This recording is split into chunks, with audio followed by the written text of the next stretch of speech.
I am Rachel. This is the Eat Better, Live Better workshop series. The workshop is supported by Nestle Health Science, Optifast, Danone Canada, and Oikos Canada. Today is the fourth session of 6 in this workshop series, and today we're talking about planning healthy meals. Back in the day when I used to work in an office, which feels like a long time ago, I always had this posted on my wall. But basically, the top picture says your plan. And it's a lady riding along on her bike, and she's got this little destination over here, and there's a straight line between her and the destination. And on the bottom it says the universe's plans for you. And as you can see, there's a whole bunch of little divots there. There's a lot of obstacles along the way, but her destination is still the same. And she will likely still get to that destination because she has a plan. But the reason I really like this picture is because what I try to tell people is that there's a lot of value in having a plan. And that plan helps you be aware of what those challenges might be, from going from where you are to a place where you have that healthy meal on your plate in front of you. But there's going to be a bunch of things that happen along the way to distract you, to challenge you. But it's really important to have that plan, because otherwise you're not likely to get to that destination. So if you have the plan, it's going to help you get there, as opposed to having no plan at all. You're probably going to go in the wrong direction. So with that introduction, I wanted to hand it over to another expert for today. Jeff, over to you to get things started. Perfect. Thank you, Rachel.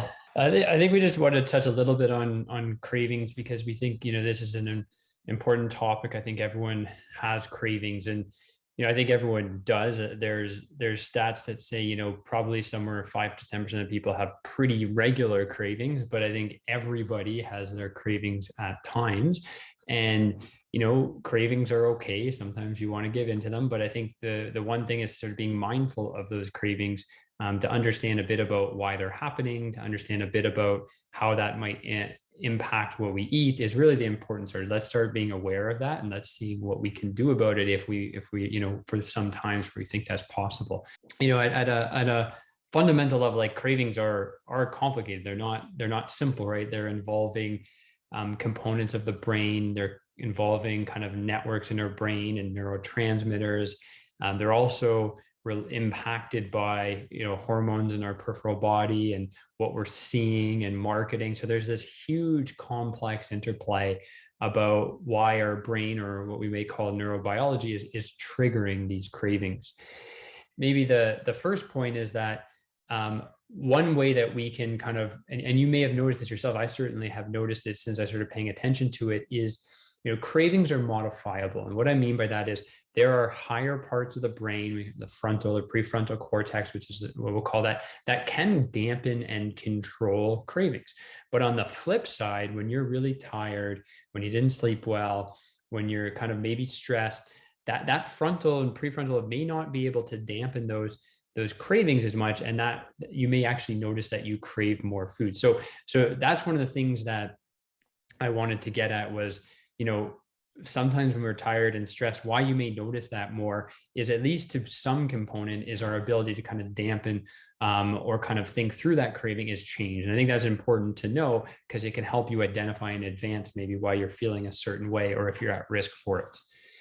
Another component is that, certainly certain foods that are high in, sugar and salt and some of the processed foods that we've talked about in the past, those can kind of enforce this network of cravings. So what we can strengthen those connections in the brain and can make it stronger or more common to have cravings. And again, by being aware of that and sometimes acknowledging that, over time, you may notice that, maybe those foods don't do the same thing to you that they did before. They're not as satisfying. And I was actually just talking to someone today about that, who said, they were very hard on themselves about eating sugar. And then over the holidays said, I'm just going to let myself eat sugar. I'm not going to be too difficult. And then she actually ate it. She, I actually didn't really enjoy it as much. And it may have been the fact that maybe there was that interruption. And then when she actually had it, it wasn't actually that same impact. So some foods may strengthen and drive that. But there are ways around it by breaking. And then when you go back and try it, you may actually not enjoy it as much. So there's a lot of complexity around cravings. I think they're common. There's a lot of reasons why we get them. Unfortunately, the obesogenic environment can enhance those cravings. But there are things that we can do about understanding our biology, understanding what's triggering this, and things that strategies that you can do to help deal with them. So thanks, Jeff, for clarifying kind of where these cravings come from, and why we sometimes will get these cravings and the things that can influence it. So there are several resources that are available out there. You can look up all kinds of different recipes, etc. But when I talk about the idea of your plate as your blank canvas, this really is becoming more and more a common tool that is available to help people to conceptualize healthy eating on their plate. So when we look at Canada's Food Guide or the Harvard School of Public Health, both of them are utilizing this plate as the canvas and looking at the different types of healthy foods to put on your plate and approximate relationship to one another. So for example, half of the plate being fruits and vegetables, a quarter of the plate being proteins, and a quarter of the plate being whole grains. So these are both options and tools that are available that have all kinds of resources if you go onto their websites to take a look at them, and we can share this on the Facebook group as well. If you're looking for recipes, if you're looking for the benefits of the different components of a healthy plate, there's all kinds of additional resources that are there that can maybe help inspire you, because planning meals can be very intimidating. It can be very overwhelming. It could also be a lot of fun and allow you to express some creativity depending on where your interest lies. I see Miriam has raised her hand. So why don't you go ahead, and we know you, Miriam. You don't need to introduce yourself, but what's your question?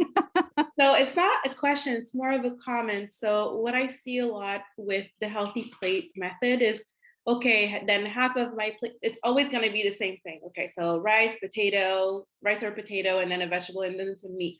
But it's important to know that it's just a model that allows you to be creative and that shows you the proportions. So let's say you don't want to eat rice and vegetables and chicken, then you can use it to model a soup. So a soup that would have vegetables, and that you make sure that you have some protein in there. And maybe your source of carbs is going to be some, barley that you're going to put in the soup. But it's just to give you an idea of the proportions, but you don't have to stick to the meat, potato, veg model all the time.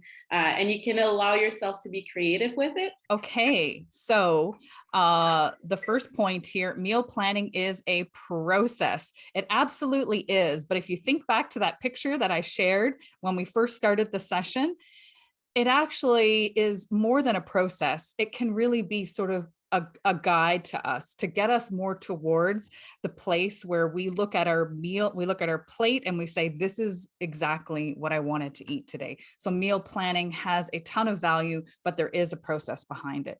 There are tons of tools out there to help us do this. One of my favorite places to go is Pinterest. There's lots of great tools about how you can plan what you have a theme in mind for what your meal is. It'll tell you what is the recipe, what are all the ingredients. Here's some other things that you can do with leftovers. So there's a lot of really wonderful tools to help us do that. I'm really still in awe of, the portion size awareness. I have to say, I'm really sad to see that a portion of cheese is actually a couple of batteries.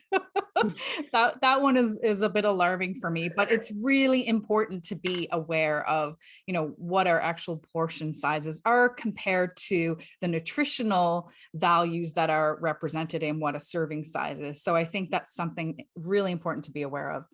Cravings are not about willpower. Like I said last time, willpower is a finite resource, not something we want to rely on, but we would want to think ahead about how we're going to manage the craving. And planning ahead is intentional. It's being intentional about putting food on our plate that we want to consume because we know it's going to make us feel good.